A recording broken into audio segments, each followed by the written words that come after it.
please allow me 5 minutes of your time. I promise you, be the best 5 minutes of your day. People have a saying, and I've had this saying now for probably at 55, I've had this saying now for probably about 35 years. Don't let the person you're going to be tomorrow be mad at the person you are today. Let me say that again. Don't let the person you're going to be tomorrow be mad at the person you are today. What we are witnessing now in the black community is a lot of women that's throwing caution to the wind concerning their future. Their perspective, their narratives, they're living a real life delusional perspective. A man can't do this for me unless he makes $500,000 a year. Yep, I know I got 5 kids by 5 different dudes, but I know my worth. Yep, I know I got 3 kids by 3 different dudes. Yeah, I know I'm only 20 with 3 kids, but those 3 kids that I had by those 3 different dudes when I was 15, 16, and 19, now I know they were my lesson. Now I am the new. Yep, I'm out here getting all this pussy, and et cetera, et cetera, et cetera. Don't let the person you're going to be tomorrow be mad at the person you are today. So, a lot of people may not get this, and a lot of people may not understand this, but once you get 50, there's no longer tomorrow. You're living your tomorrow now. So, my clients will attest to this. I don't give a fuck about court dates. I don't give a fuck about none of that. What I am going to do is set you up for the end game. Now, what is the end game when it's all said and done? You see, a lot of these women are out here living from the perspective of now. Without logic, they have absolutely no perspective. They don't live beyond the moment. This is what estrogen does. It's unfortunate. I keep telling these individuals, attach yourself to some testosterone to get you some type of logic. It'd be your source of logic. Yeah, another story, another video. So you see all these individuals playing all these games, playing all these games. And then what happened is, like I said, you turn 50. And then when you turn 50, you're living tomorrow is now. People, back in 1999, when I was going through all this stuff by Atia LaShawn Bradley was living high in the moment. Now her daughter doesn't have a father.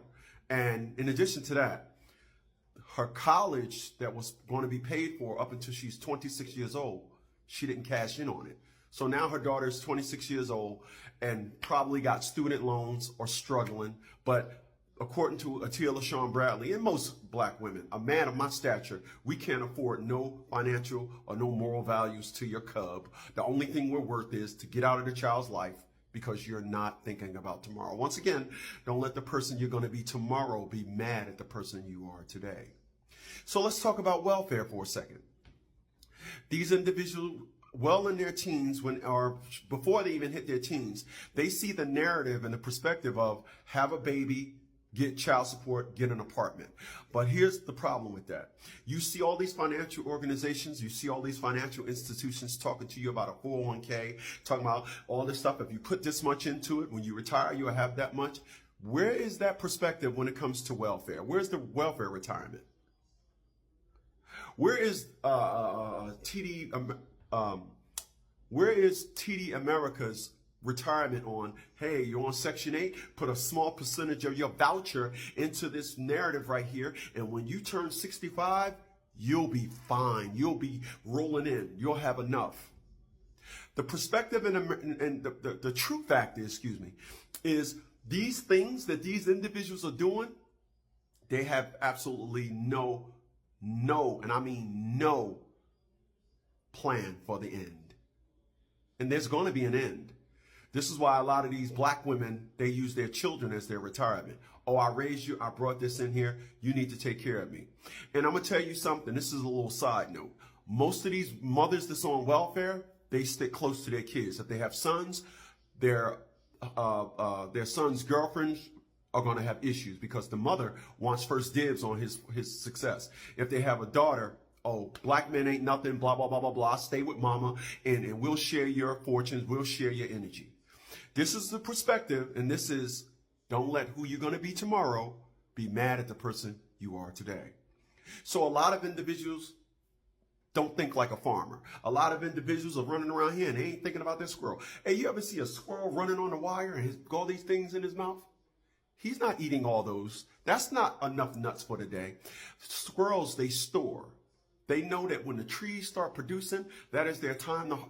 When the trees come to full ripe or harvest, whatever you want to call it, they say now's the time to stockpile. Now it's time to stack up.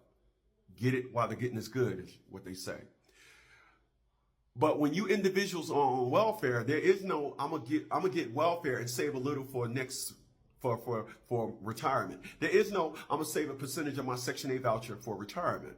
So these individuals live this delusional perspective because if they was to stop and truly think about their economic future, it would force them to take correction. Let me say that again. If these individuals would stop and take a future look at their economic status, it would force them to correct. They don't want to do that. So what do? You sit back and you wait. Because once again, all of my clients will attest. Going through a divorce, I don't care about your custody. I don't care about nothing because that divorce decree is going to be the end game. And what you don't want on that divorce decree is you're going to have to pay alimony. What you don't want on that divorce decree is you have to pay in child support. So I put my clients in a position where, you know what? No, do that. No, we gonna do that, and then a week after the judge sign off on the divorce decree, then we're gonna go ahead and deactivate your life again. But right now, I need you to be I want you to execute bum protocol 1. Because after all, Eric Spoelstra of the Miami Heat, the coach, he did get a contract extension mysteriously right after his divorce. Because after the divorce, you can't go back. You can't adjust the divorce decree. Only child support. That's it. So I set my clients up for the end game. And I want to be clear, and I mean crystal clear. When they talk about, I want child support, I want Section 8, I'm going to have a baby for, because let's be clear, that is the narrative in the black community. Your black ass is not their first tier choice. You are only to provide the skeet that they need to qualify for Section 8 welfare and child support. That is it. If you go into it thinking any other narrative, if you go to church and think you're going to meet a woman and she's different, if that's your narrative, I feel sorry for you. The culture of women in our community is fuck a nigga, fuck family. It's what? That's the culture. That's why I say, and I quote,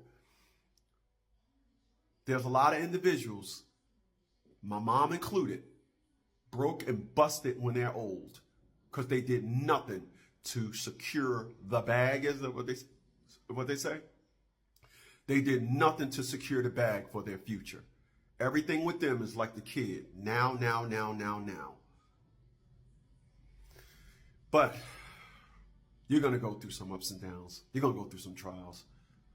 But the fact of the matter is, let these women, let them do what they're doing now, because the end game means just that, the end. And when you are ready, text my secretary, $50 consultation, I'm ready. Of course, when you're ready, to 732-875-9111. Catch you guys on the next one.